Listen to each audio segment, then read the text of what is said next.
So that's the difference between us and other mechanics. When I go for any mechanic, he doesn't make all this. So what we do is, not only we check the car from front to end, Yeah. we check all the lights, we check the brakes, we have those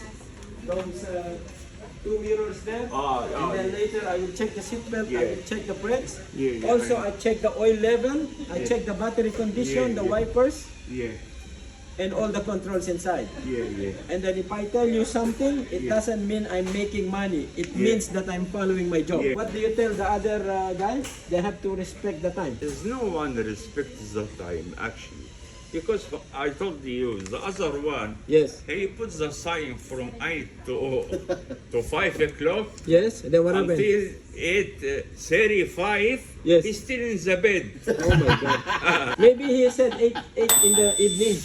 Bye.